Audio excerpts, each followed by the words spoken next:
क्या आपने कभी सोचा है कि एक 8-9 साल का बच्चा नई टोपी पहनकर रेशमी धोती में लिपटा पहली बार रेलगाड़ी देखने को बेताब जब स्टेशन पहुंचता है तो उसके साथ क्या होता है? ये कहानी है भारत के सबसे महान विचारकों में से एक डॉक्टर भीमराव अंबेडकर की। लेकिन इस वीडियो में आप उन्हें एक महापुरुष नहीं, एक बच्चे के रूप में जानेंगे जो सिर्फ अपने पिता से मिलने जा रहा था, पर उस सफर ने उसकी आत्मा पर जो घाव दिए, उसने भारत की सामाजिक आत्मा को झकझोर कर रख दिया। डॉक्टर अंबेडकर ने अपनी आत्मकथा विंग ऑफ फायर में अपने जीवन में जो घटित हुआ उसका स्पष्ट वर्णन किया है। कोरेगांव की ओर बढ़ते इस मासूम के कदम सिर्फ छुट्टियों की ओर नहीं थे, ये कदम उस हकीकत की ओर थे जहां इंसान इंसान नहीं, उसकी परछाई भी अछूत मानी जाती थी। डॉक्टर अंबेडकर ने खुद लिखा है कि अगर मैंने वो सब नहीं देखा होता तो शायद आज भी इस अन्याय को बस परंपरा मान लिया जाता। तो चलिए आज हम उसी सफर पर चलेंगे, उनके साथ, उनके शब्दों में।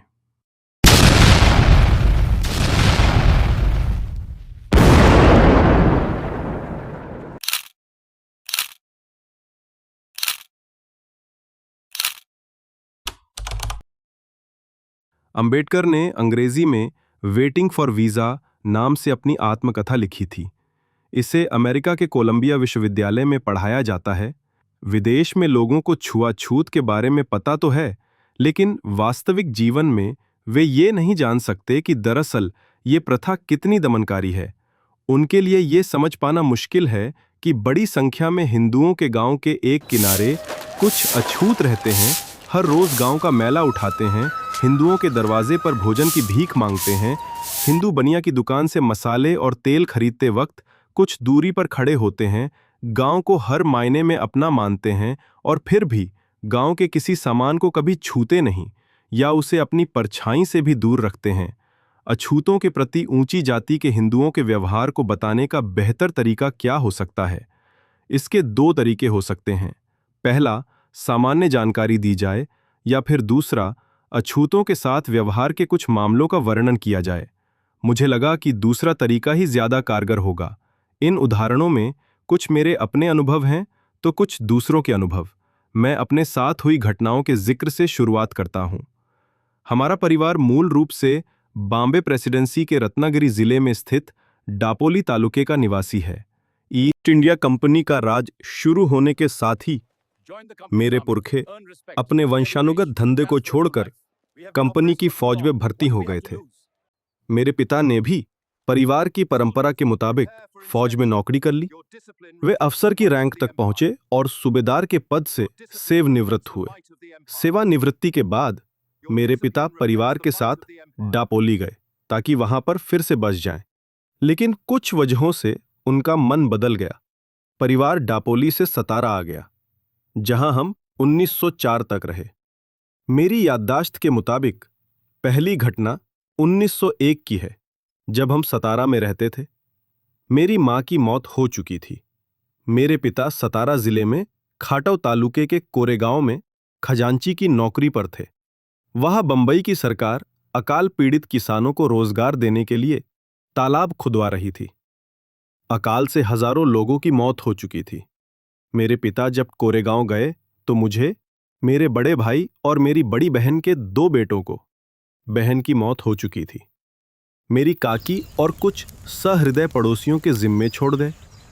मेरी काकी काफी भली थी, लेकिन हमारी खास मदद नहीं कर पाती थी। वे कुछ नाटी थीं और उनके पैरों में तकलीफ थी, जिससे वे बिना किसी सहारे के चल फिर नहीं पाती थीं। अक्सर उन्हें उठाकर ले जाना पड़ता था। मेरी बहनें भी थीं, उनकी शादी हो चुकी थी और वे अपने परिवार के साथ कुछ दूरी पर रहती थीं। खाना पकाना हमारे लिए एक समस्या थी, खासकर इसलिए कि हमारी काकी शारीरिक अक्षमता के कारण काम नहीं कर पाती थी। हम 4 बच्चे स्कूल भी जाते थे और खाना भी पकाते थे, लेकिन हम रोटी नहीं बना पाते थे, इसलिए पुलाव से काम चलाते थे। पुलाव बनाना सबसे आसान था।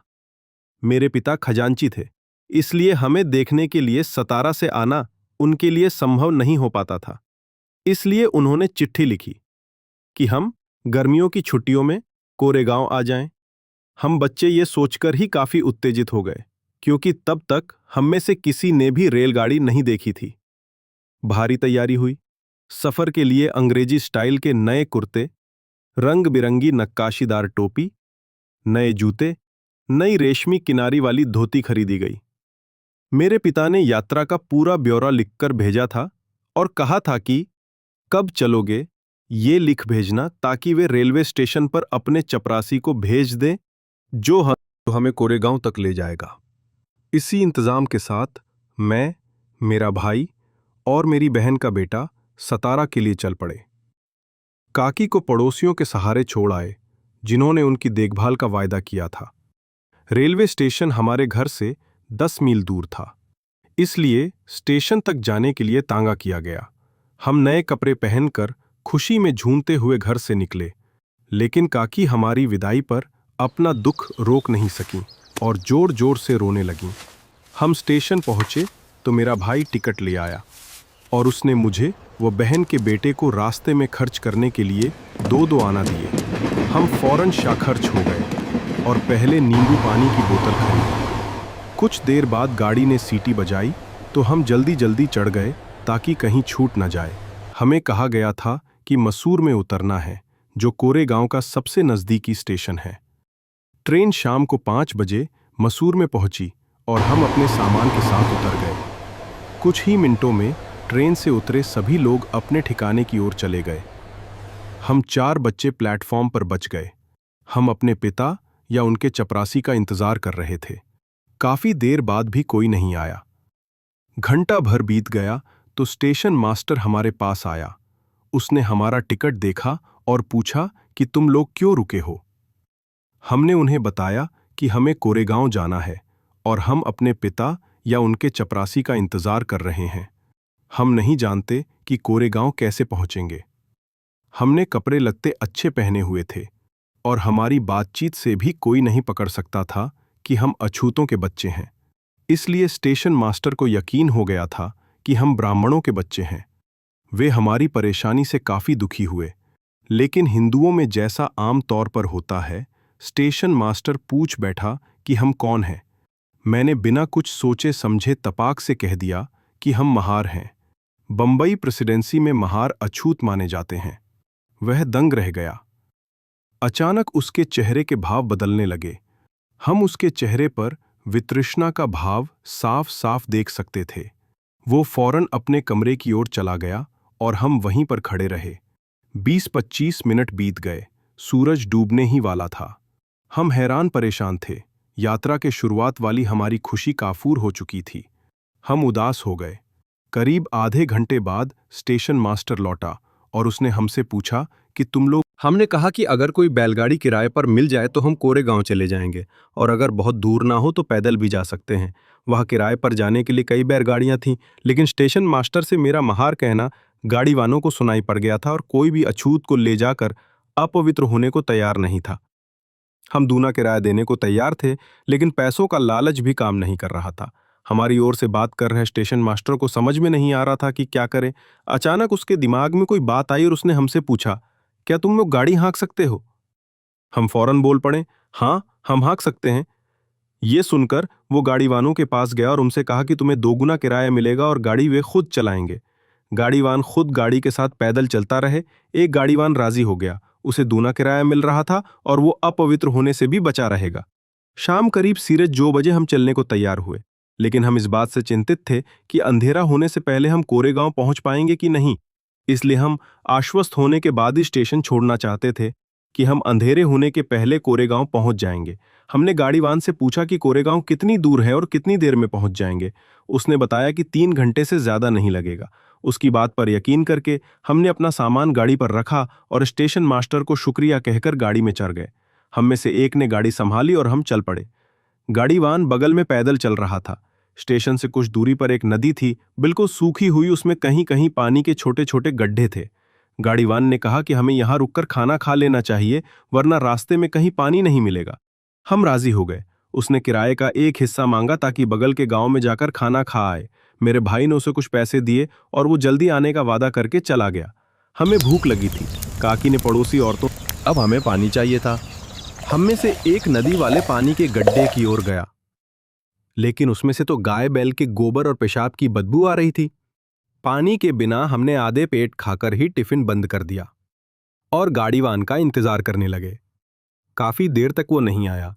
हम चारों ओर उसे देख रहे थे। आखिरकार वो आया और हम आगे बढ़े। 4-5 मील हम चले होंगे कि अचानक गाड़ीवान कूदकर गाड़ी पर बैठ गया और गाड़ी हाँकने लगा। हम चकित थे कि ये वही आदमी है जो अपवित्र होने के डर से गाड़ी में नहीं बैठ रहा था, लेकिन उससे कुछ पूछने की हिम्मत हम नहीं कर पाए। हम बस जल्दी से जल्दी कारेगांव पहुंचना चाहते थे, लेकिन जल्दी ही अंधेरा छा गया। रास्ता नहीं दिख रहा था, कोई आदमी या पशु भी नजर नहीं आ रहा था। हम डर गए।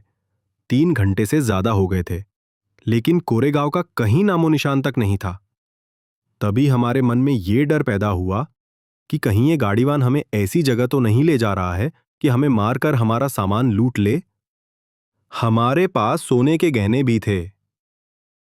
हम उससे पूछने लगे कि कोरेगांव और कितना दूर है।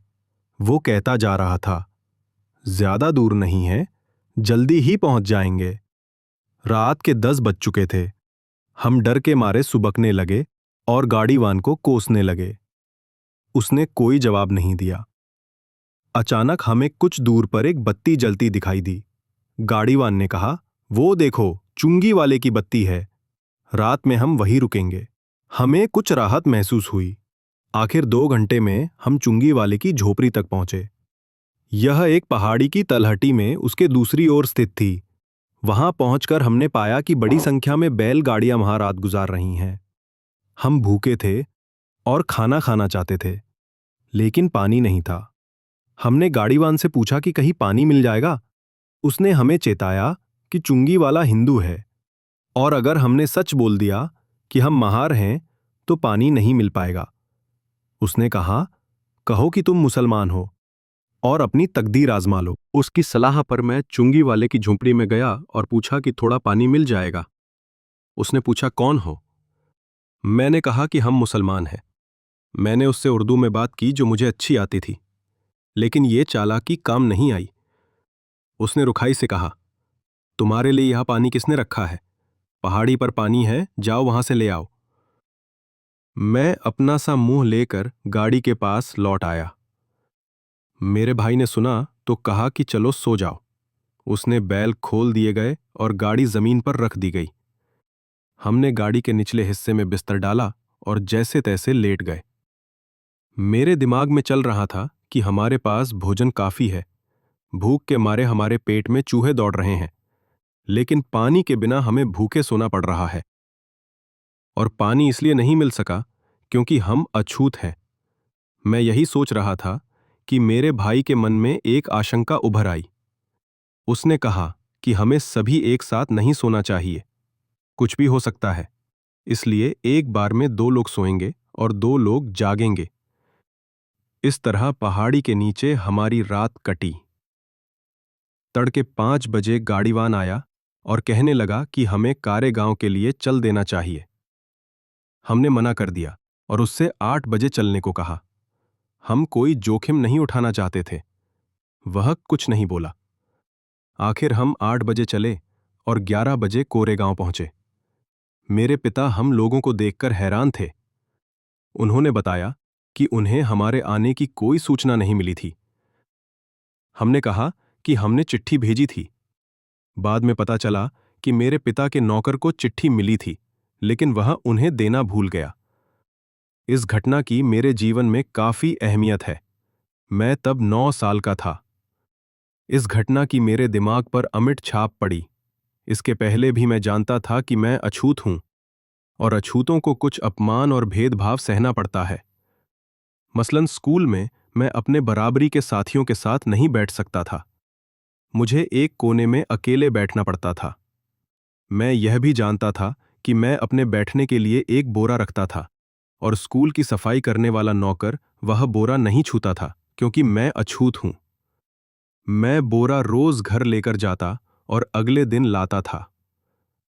स्कूल में मैं ये भी जानता था कि ऊंची जात के लड़कों को जब प्यास लगती तो वे मास्टर से पूछकर नल पर जाते और अपनी प्यास बुझा लेते थे।